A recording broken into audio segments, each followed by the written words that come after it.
muito mais feminino nesse período. Verdade. Mas a Jéssica conversou comigo que enfrentou algumas dificuldades para pregadores e que vai estar mesclado durante essa semana, né?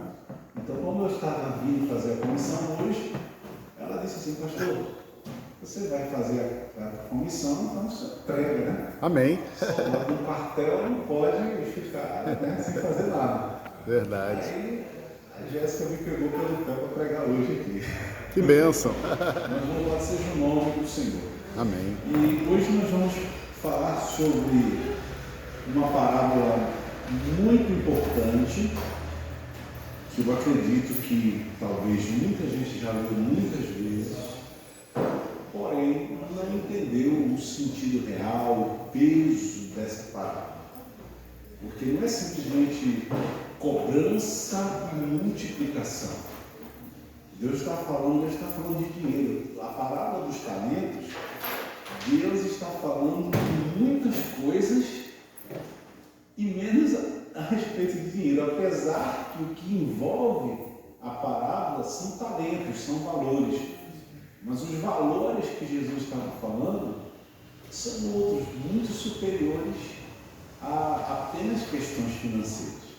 Então, eu confesso a vocês que no passado, eu já interpretei muito mal essa parábola por conta do senso comum. Aí somente depois que eu fui fazer teologia foi que eu pude compreender mais e fazendo as exegeses, entrei dentro de um consenso assim geral e importante do significado da parábola dos talentos. Mas vamos orar mais uma vez, vamos pedir a Deus sabedoria dos céus para que possamos entender, ler a sua palavra, entender e quando ir para casa, sair daqui refletindo sobre a verdadeira importância do que nós vamos ver hoje aqui. Feche os olhos, vamos orar. Querido Pai, bendito seja o nome do Senhor, que vive e reina para todo sempre. Nós louvamos o Teu nome, porque sabemos que os céus, a terra e todo o universo está cheio da Tua glória. E nós louvamos o Teu nome porque Tu és grande, Tu és maravilhoso. Agora nós vamos abrir Tua palavra e a Tua palavra produza no nosso coração um efeito de bênçãos, um peso de glória para a nossa compreensão e amadurecimento espiritual. E neste momento, Pai, que o Espírito Santo se faça presente nessa igreja. E como eu sempre vos tenho pedido, não leve em consideração as imperfeições deste vaso de barro, mas que tu cresças e que eu diminua. É o que eu te peço e desde já vos agradeço em nome de Jesus. Amém. Abra a tua Bíblia. Está com a Bíblia na mão? Todo mundo aí com a sua Bíblia na mão? Sim. É isso aí. Eu não gosto de crente sem Bíblia não, tá? Crente sem Bíblia é a mesma coisa que soldado de para guerra desarmado, tá? Mateus capítulo 25, Evangelho de Mateus, capítulo 25, do versículo 14 ao versículo 30. Mateus capítulo 25, do versículo 14 ao versículo 30. Assim diz a palavra de Deus. Pois será como um homem que, ausentando-se do país, chamou os seus servos e lhe confiou os seus bens. A um deu 5 talentos, a outro 2 e a outro 1. A cada um segundo a sua própria capacidade, e então partiu. E quando recebera 5 talentos, saiu imediatamente a negociar com eles e ganhou outros 5. Do mesmo modo, o que recebera 2 ganhou outros 2. Mas o que recebera 1, saindo, abriu uma cova e escondeu o dinheiro do seu senhor. E depois de muito tempo, voltou o senhor daqueles servos e ajustou contas com eles. E então, aproximando-se, o que recebera 5 talentos, entregou outros 5, dizendo: Senhor, confiaste-me 5 talentos, eis aqui outros 5 talentos que ganhei. E disse-lhe o Senhor: muito bem, servo bom e fiel, foste fiel no pouco, e sobre o muito te colocarei. Entra no gozo do teu Senhor. E aproximando-se também o que recebera 2 talentos, disse: Senhor, 2 talentos me confiastes, aqui tens outros 2 que ganhei. E disse-lhe o Senhor: muito bem, servo bom e fiel, foste fiel no pouco, e sobre muito te colocarei. Entra no gozo do teu Senhor. E chegando por fim, o que recebera 1 talento, disse: Senhor, sabendo que és homem severo, que ceifas onde não semeastes e ajuntas onde não espalhaste, receoso escondi na terra o teu talento, e aqui tens o que é teu. E respondeu-lhe, porém, o Senhor: servo mau e negligente, sabias que ceifo aonde não semeei e ajunto onde não espalhei? Cumpria, portanto, que entregastes o meu dinheiro aos banqueiros, e eu, ao voltar, receberia com juros o que é meu. Tirai-lhes, pois, o talento e dai ao que tem 10, porque a todo que tem se lhe dará, e terá em abundância, mas o que não tem, até o que tem lhe será tirado. E o servo inútil lançai-o para fora nas trevas, e ali haverá choro e ranger de dentes. Essa parábola é muito forte. E aqui eu esmiucei ela para que a gente possa sair daqui hoje entendendo do que se trata. Vamos lá. Alguns dizem: eu não tenho o dom daquele irmão, eu não tenho os recursos daquela pessoa, eu não tenho as oportunidades que outros tiveram. Mas nessa parábola Jesus não pergunta quem recebeu mais. Ele pergunta: quem foi fiel? O foco da parábola não está na quantidade de talentos recebidos, mas na resposta que cada servo à confiança do seu Senhor. A grande pergunta do texto é: o que estamos fazendo com aquilo que Deus colocou em nossas mãos? Vocês estão entendendo? Não é a quantidade que te faz fiel, mas é a tua responsabilidade com aquilo que Deus te deu. E o que você faz com aquilo que Deus colocou sob sua responsabilidade. Um talento pode ser tua família, pode ser tua fidelidade nos dízimos e nas ofertas. Um talento pode ser a tua responsabilidade como líder da igreja local. O teu talento pode ser a educação sacerdotal que você dá em casa aos teus filhos. O talento, ele pode ser várias coisas aqui, que Deus te confiou e com certeza Ele vai te cobrar um dia. Não adianta, eu sou pastor, Deus me confiou um talento, Deus me deu um talento, me deu uma igreja para cobrar. Ai de mim, se eu não fizer do jeito que Deus quer que eu faça, antes que eu nunca tivesse entrado nesse negócio, do que fazer a obra do Senhor relaxadamente. Para não me assemelhar àquele servo que enterrou o talento, e quando chegou a hora de prestar contas ao seu Senhor, ele veio com desculpa esfarrapada. Vamos lá. Vamos analisar alguns pontos aqui. Primeiro ponto: Deus confia coisas valiosas a pessoas comuns. Ou seja, vamos comprovar isso aqui? Vamos lá em 1 Coríntios, capítulo 1. Vamos lá, 1 Coríntios, capítulo 1, do versículo 26 ao 29. Vamos comprovar isso aqui, tá? Eu falei o quê? Que Deus confia coisas valiosas a pessoas comuns. Então, vamos confirmar, vamos ver o que é que o apóstolo Paulo, inspirado por Deus, fala a respeito disso. 1 Coríntios, capítulo 1, versículo 26 ao 29. Irmãos, reparai, pois, na vossa vocação, visto que não foram chamados muitos sábios segundo a carne, e nem muitos poderosos, nem muitos de nobre nascimento.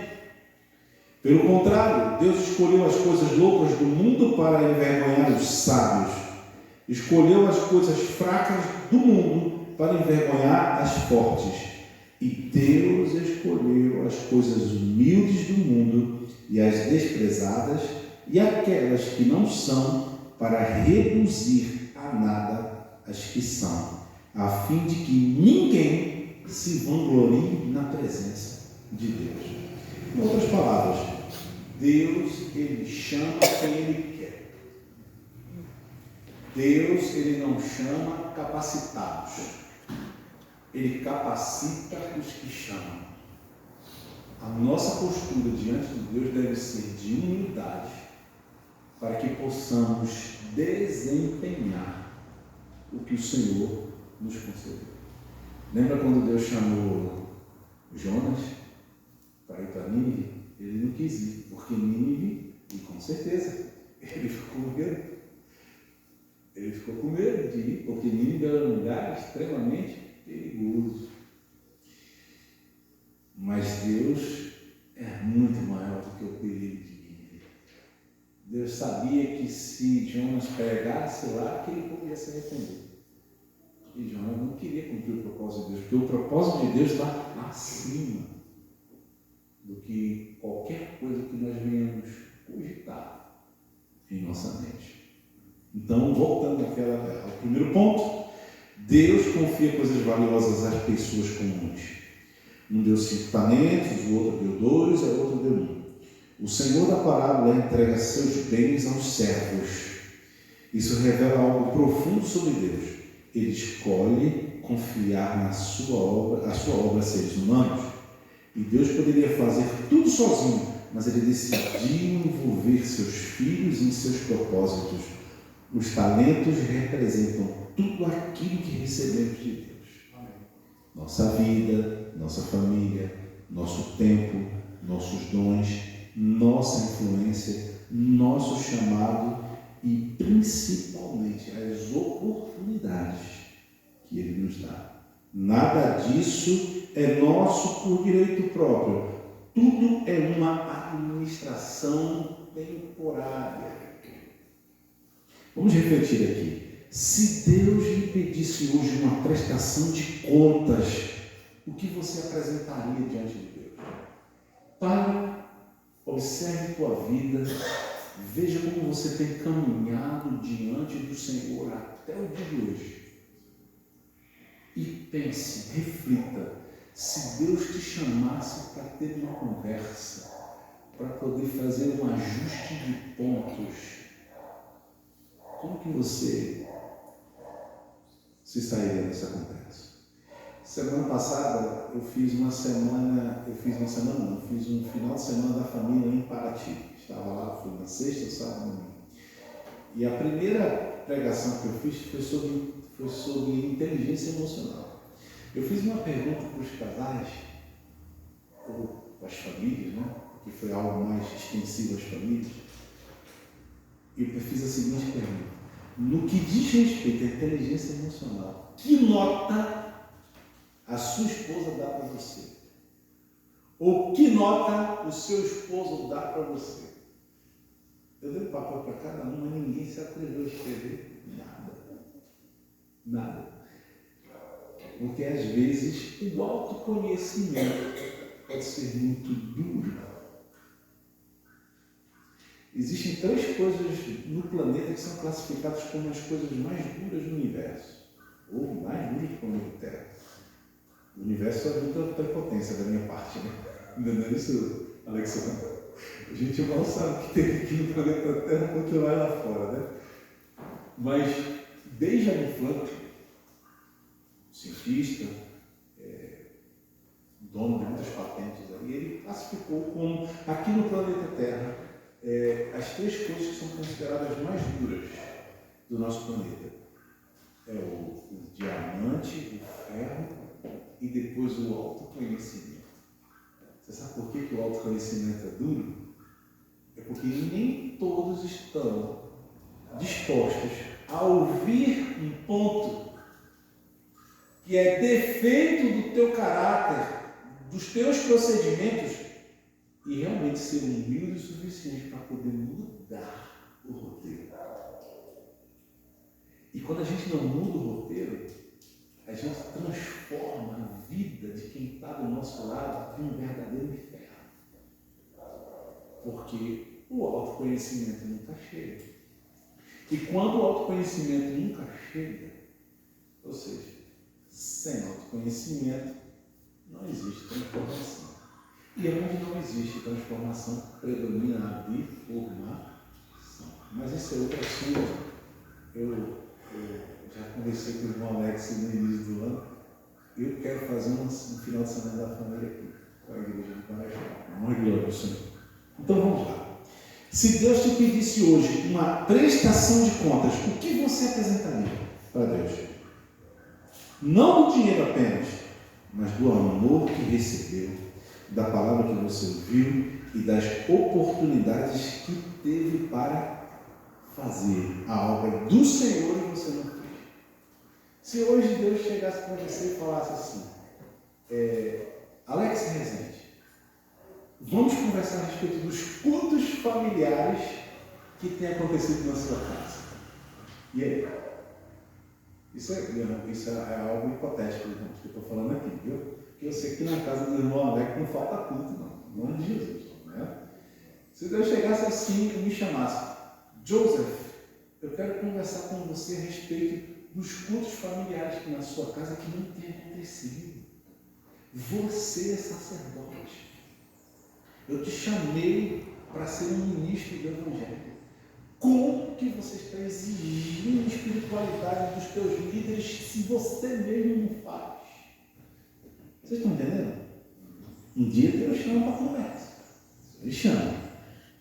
Principalmente das oportunidades e das incumbências que Ele nos deu para fazer e que muitas vezes nós deixamos batido. Uma vez, uma pessoa chegou para mim e disse assim, às vezes as coisas ficam tão loucas lá em casa, pastor, que na hora, quando eu vejo, já está na hora de sair para o trabalho. E isso era um funcionário da associação, tá? As coisas ficam tão loucas lá em casa que o culto que a gente oferece para Deus é só uma oração. Quando ela falou isso para mim, eu disse para ela assim, você quer mudar, né? Mas de vez em quando o negócio embaça aqui em casa. Lembra de Martinho Lutero?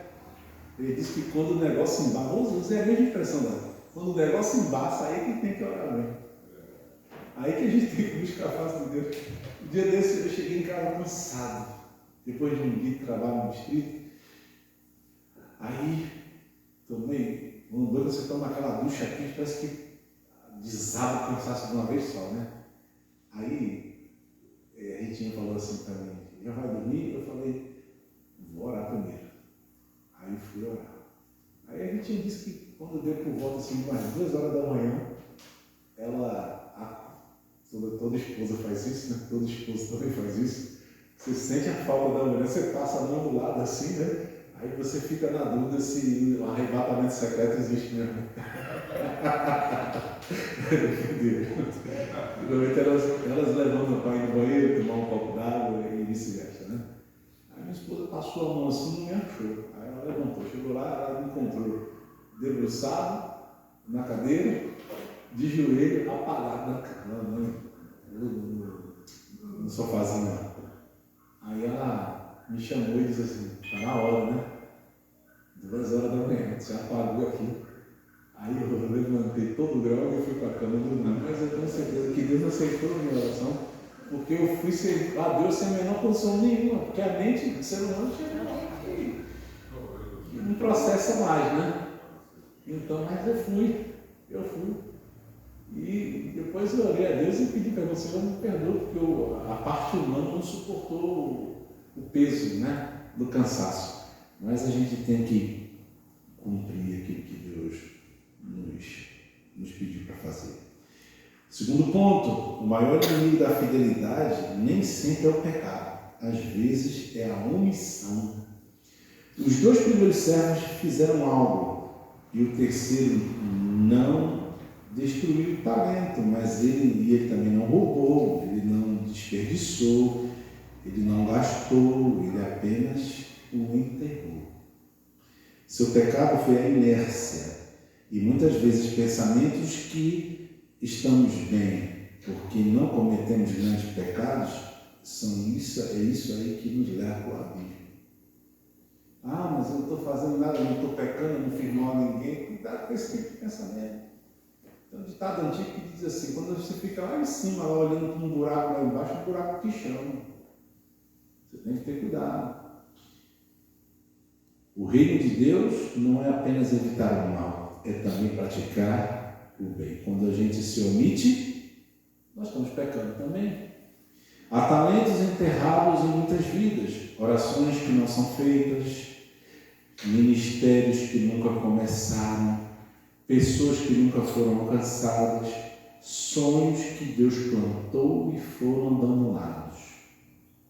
Há um tipo de esterilidade espiritual que não faz barulho, mas entristece o coração de Deus. O que está enterrado dentro de você? Que dom Deus lhe deu que permanece escondido? Que chamado você vem adiando há anos?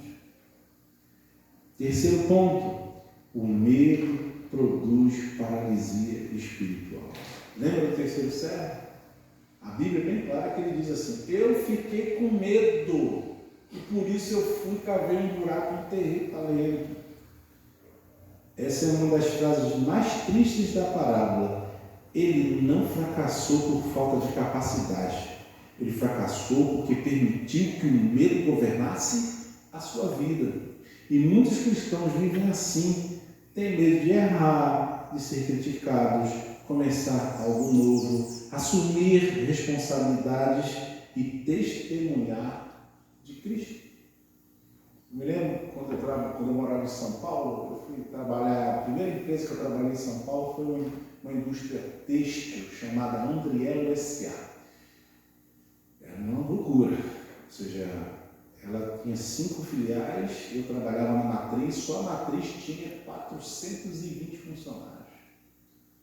Era um negócio dinâmico. Quando eu entrava ali, eu não via a hora passar. Quando eu olhava assim, o relógio estava na hora de ir embora para casa, porque era muito dinâmico o processo, entendeu?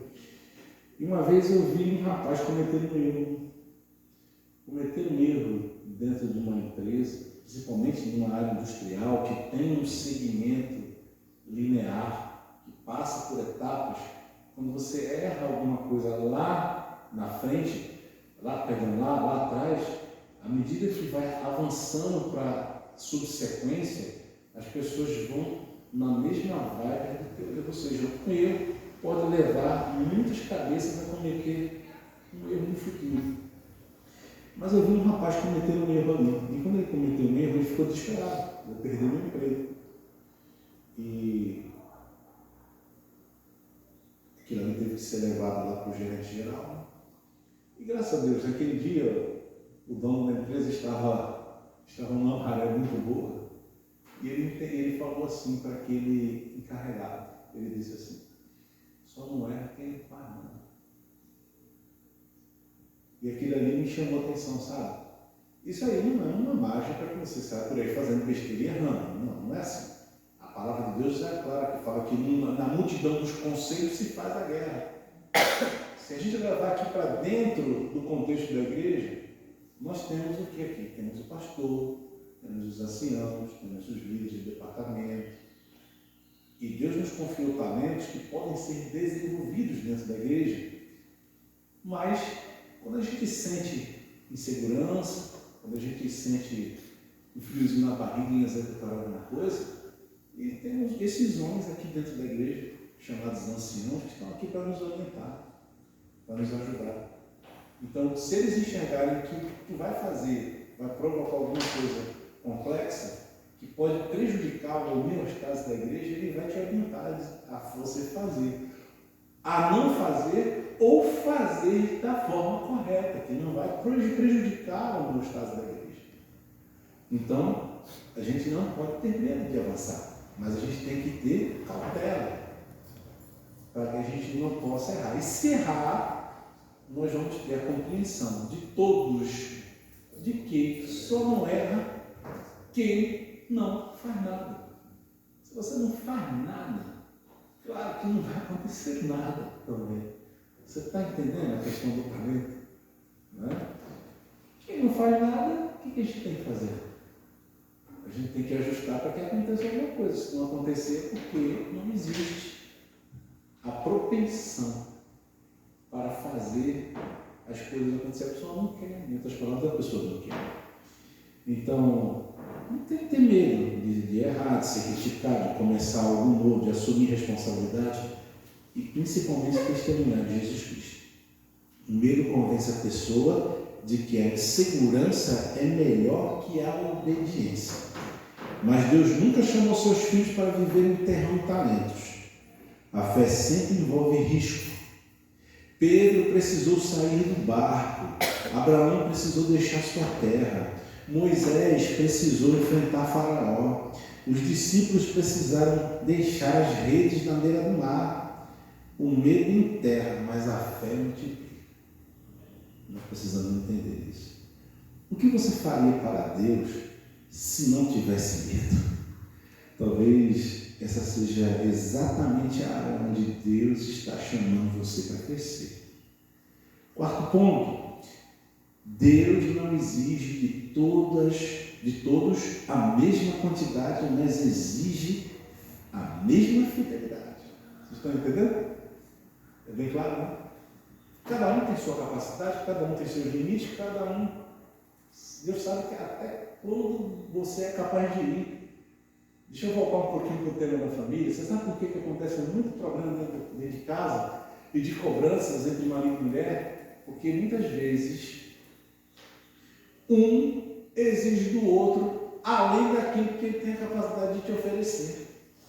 Entendeu? Quando começa a exigir das pessoas algo que ela não pode executar, não pode fazer, aí começam os problemas, a complicação. E a mesma coisa Deus trabalha com gente, Deus conhece, foi o que Deus falou para Abraão quando ele saiu lá de Ur dos Caldeus e foi em direção a Canaã, que ele deveria andar no passo do mais lento. Ou seja, uma caravana não pode seguir o passo do mais rápido nem do mais forte, porque ele vai matar todo mundo que está caminhando.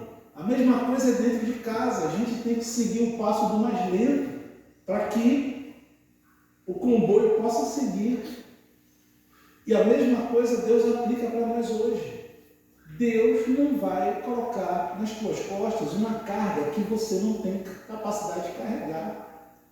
Mas o fato de Deus ser proporcional ao que Ele vai permitir você carregar, não significa que Ele não vai permitir que alguma coisa vai acontecer com você e que Ele não vai lhe dar uma coisa para você fazer. Ou seja, lembra? Um recebeu quantos talentos? O primeiro recebeu quantos? O segundo recebeu quantos? E o terceiro? Cada um recebeu de acordo com a sua capacidade. Vocês estão entendendo agora?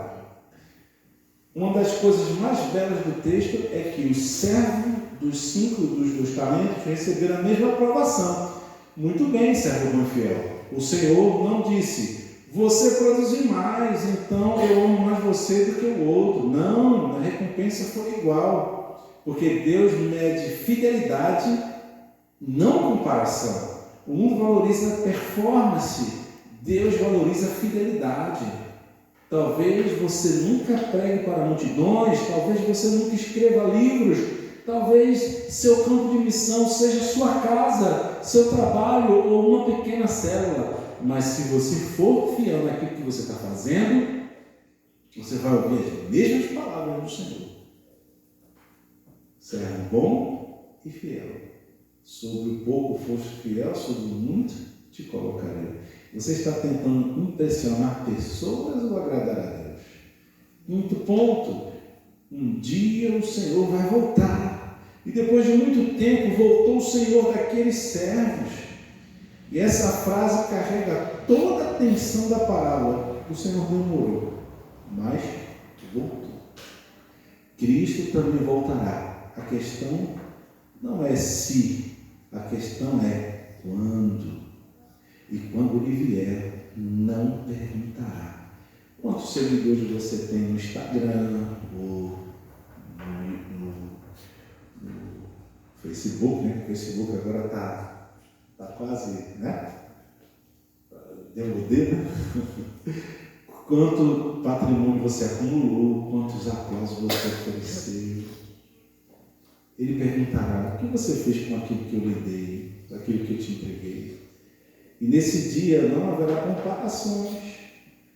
Não estaremos diante de outros, estaremos diante do Rei do Universo. E a única coisa que importará será a fidelidade, a tua fidelidade. Eu concluo. Há 3 grupos de pessoas ouvindo esta mensagem hoje aqui na igreja. Os que estão multiplicando seus talentos. Se você está multiplicando seus talentos, então continue, não desista. O seu trabalho não está sendo em vão, o Senhor está vendo o que você está fazendo. O segundo grupo, os que estão vivendo paralisados pelo medo. Hoje Deus está chamando você para desenterrar aquilo que foi escondido. Seu chamado ainda não morreu, seu dom ainda não perdeu o valor, seu propósito ainda está nas mãos de Deus. E o terceiro grupo, os que enterram seus talentos.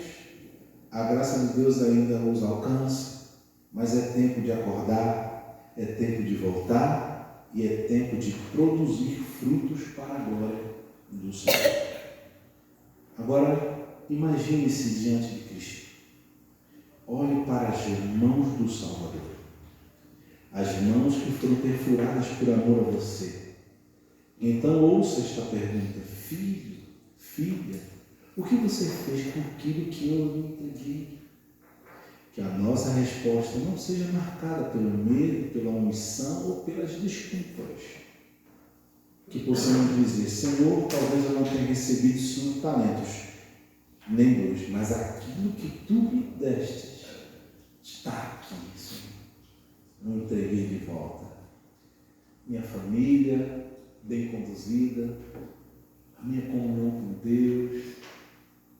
Eu vou chegar atrasado no trabalho, posso sair até sem tomar banho de manhã, que é uma tragédia, né? Você pegar um coletivo com cheiro de sovaco não dá certo. Mas eu prefiro pegar um coletivo com cheiro de sovaco do que eu deixar de fazer o meu culto familiar em casa. Ser responsável com aquilo que Deus me designou.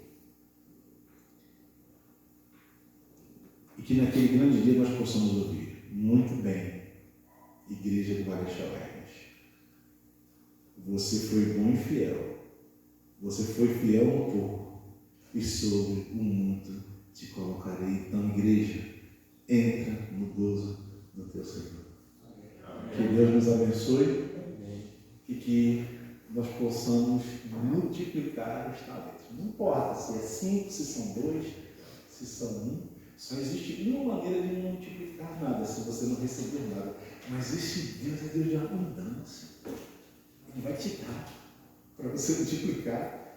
Então, seja lá o que você receber, meu irmão, não enterre, multiplique, peça força a Deus, sabedoria, e Ele vai te dar essa capacidade. Que Deus nos abençoe. Que possamos confiar no Deus que multiplica talentos.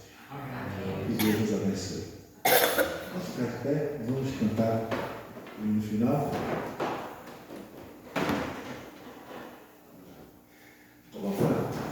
Marcelo, coloque o hino Não Há O Que Temer. Por gentileza.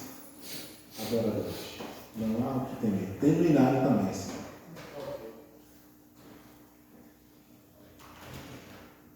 Eu esqueci de fazer a pergunta, né? Quantos gostariam de que Deus multiplique seus talentos? Amém. Louvado seja Deus.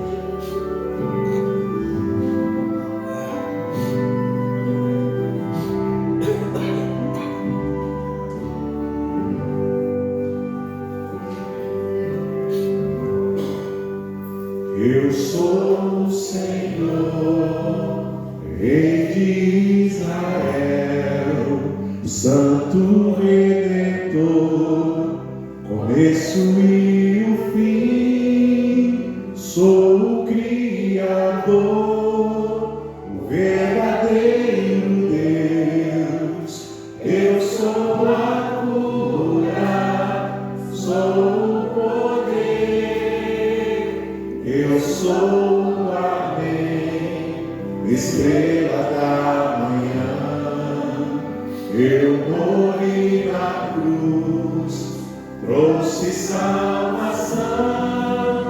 Conheço a tua dor, ouço teu clamor, e minha destra não falhará.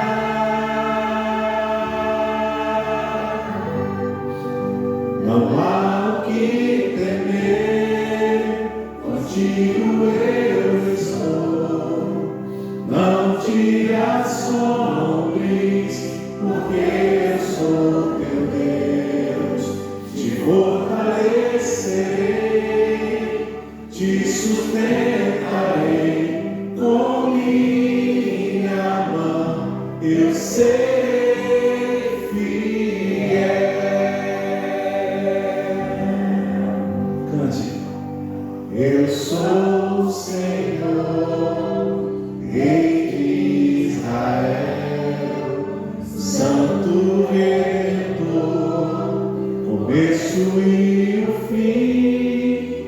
Sou o Criador, o verdadeiro Deus. Eu sou a cura, sou o poder. Eu sou o Amém, estrela da manhã. Eu morri na cruz, trouxe salvação.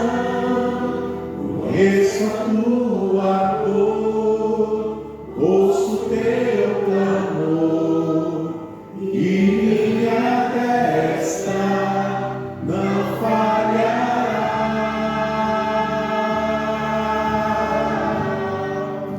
Não há o que temer, contigo eu estou. Não te assombres, porque eu sou teu Deus. Te fortalecerei, te sustentarei com minha mão. Eu serei fiel.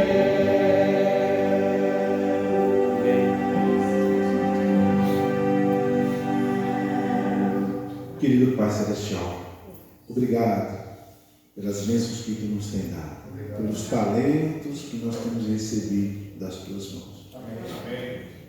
Não importa se são 5, se são 2, se são 1, porque para Ti a quantidade não faz diferença. O que faz a diferença é a nossa fidelidade. Amém. E que a partir de hoje nós possamos administrar com amor, com força, com esmero o que Tu nos tem dado, Senhor, para cuidar. Nossa casa, nossa família, nossa fidelidade, nosso casamento. Que possamos ouvir da Tua voz, da Tua boca, na frase: Tu foi fiel no pouco, e agora sobre muito te colocarei. Entra no gozo do Teu Senhor. Estamos esperando a volta de Jesus para apresentar os nossos talentos a Ti, Senhor. Amém. Em nome de Jesus te agradecemos por todas as bênçãos e nos concede uma semana abençoada na Tua presença. Em nome de Jesus. Amém. Amém. Apresente as suas mãos para Jesus agora, neste momento. Amém. Que a graça de Jesus, o amor de Deus, o Pai, e as santas e benditas consolações do Espírito estejam convosco, hoje e para todos sempre. Amém.